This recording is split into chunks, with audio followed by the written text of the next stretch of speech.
The wait is almost over. After 2 weeks of touring, weeks of preparation, endless press conferences, selection surprises, and enough mind games to keep rugby fans talking around the world, the moment has finally arrived. At 17:10 on Saturday, the Springboks and All Blacks will step onto the field at Ellis Park, and suddenly all the noise will disappear. No more predictions. No more excuses. No more hidden plans. Just 80 minutes in one of rugby's most intimidating arenas. And this time, almost everything feels different. Both Rassie Erasmus and Rennie have made selection calls that few expected, leaving huge experience on the sidelines.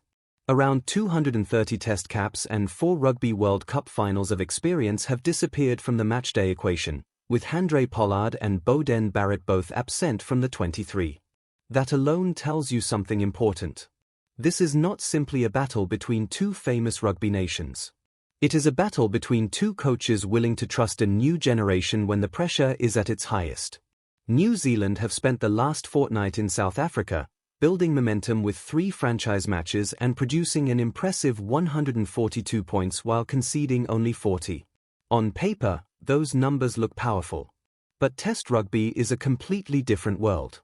The intensity, pressure, tactical detail, and emotional weight of a Springboks versus All Blacks clash cannot be recreated against franchise opposition. The Springboks, meanwhile, took a very different route. Erasmus divided his squad and sent one group to Argentina, where they fought through a difficult match to beat Los Pumas 17-10, while another group prepared at home for this enormous showdown. Even Erasmus admitted that the side in Argentina could look disconnected because it had been designed that way. That is classic Rassie Erasmus. Create uncertainty, absorb the criticism, and keep the real plan hidden until the moment matters. Only Ebenezebeth and Sasha Feinberg-Ngamezulu have retained their starting places from that Argentina match, while several others have moved to the bench and a large part of the squad has been refreshed. Suddenly, the question is not simply who has the stronger team. The real question is which strategy will survive the pressure. South Africa arrive with recent memories of a huge 45-21 victory over England at this very stadium, while New Zealand finished their own campaign with a statement 40-21 victory over Ireland at Eden Park. But those results only tell part of the story. The real battle could be decided by speed, breakdown control, tactical kicking, discipline, and the ability to handle the emotional storm that comes with this rivalry. One of the most fascinating decisions is the Springboks bench. The famous bomb squad approach has become one of the defining weapons of modern rugby, but this time Erasmus has selected a 5-3 split instead of the expected 6-2 or even more extreme combination. That means the Springboks are choosing versatility and attacking options rather than simply overwhelming opponents with forward replacements. It could be a major clue about how they intend to play. Instead of waiting for the final 20 minutes to crush the All Blacks physically, perhaps the plan is to win the match through control, pressure, and attacking variety much earlier. At fly half, the spotlight falls heavily on Sasha Feinberg-Ngamezulu. With Pollard absent, the young playmaker carries an enormous responsibility. He brings creativity, confidence, and the ability to attack space, but the pressure of an All Blacks test at Ellis Park is unlike anything else. Behind him, Manny Libbok offers another attacking dimension from the bench. The message seems clear. The Springboks want players capable of creating something when the game becomes unpredictable. But New Zealand have their own fascinating selection gamble. Ruben Love has been trusted at fly half, while Beauden Barrett, one of the most experienced players in the history of the rivalry, will not be there to rescue the situation if things go wrong. That is a huge call from Rennie. It is a decision based on potential rather than reputation, and it could become one of the defining moments of the entire series. If Love controls the game, Rennie could look like a genius. If the pressure becomes too much, everyone will ask why the experience of Barrett was left out. Then there is the breakdown, perhaps the most important battlefield of all. The numbers suggest a fascinating contrast. New Zealand have shown a much quicker ruck tempo, while the Springboks have often been slower to recycle possession. But that does not necessarily mean South Africa are playing badly. Their rugby is built around a different purpose. The Springboks want their forwards carrying hard, winning collisions, forcing defenders to commit, and creating opportunities after the defensive line has been damaged. New Zealand, by contrast, want speed. They want quick ball, space, rhythm, and defenders making decisions before they are ready.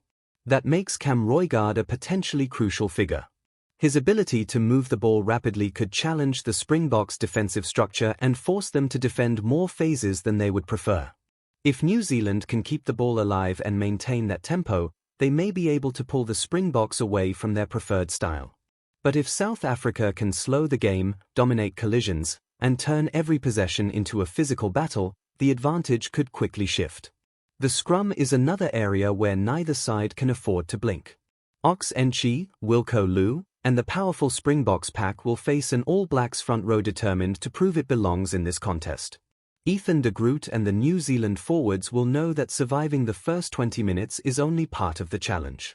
They must also stop the Springboks from turning every scrum into a source of pressure and momentum. And then there is the psychological battle.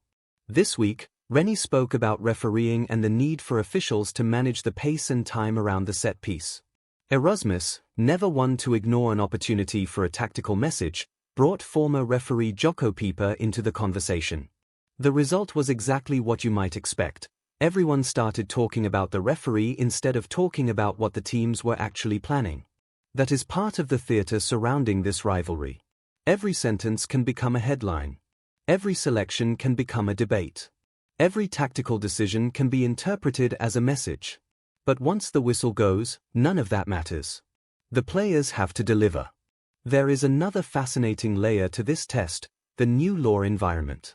With changes around the breakdown, the breakfoot concept, and the 20-minute red card rule now part of the game, both teams are entering territory they have not experienced against each other under the full set of changes.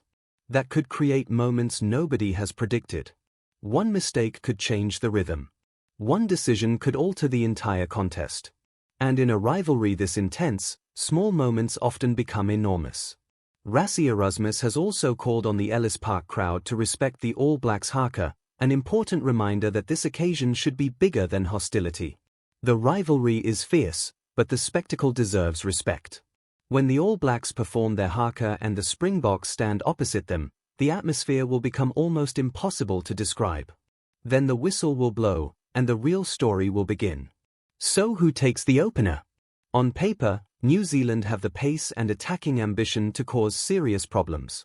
Their recent scoring form is impressive, and Dave Rennie has clearly chosen players he believes can challenge the Springboks in a different way. But Ellis Park is not an ordinary venue, and South Africa are not an ordinary opponent.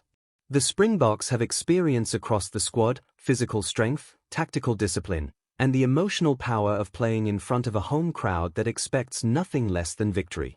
The biggest question may be whether Ruben Love can handle the pressure of controlling the game at fly half, especially when the Springboks begin increasing the physical intensity.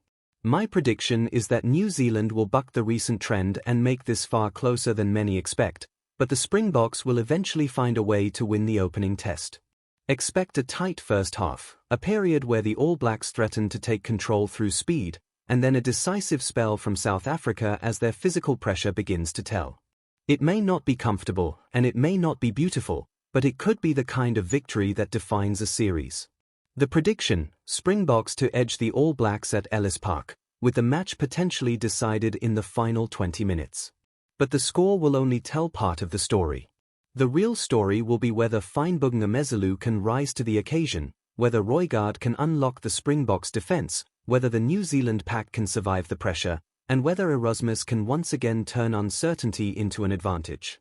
The greatest rivalry is finally here, and when these two giants collide at Ellis Park, rugby will discover which gamble was the right one.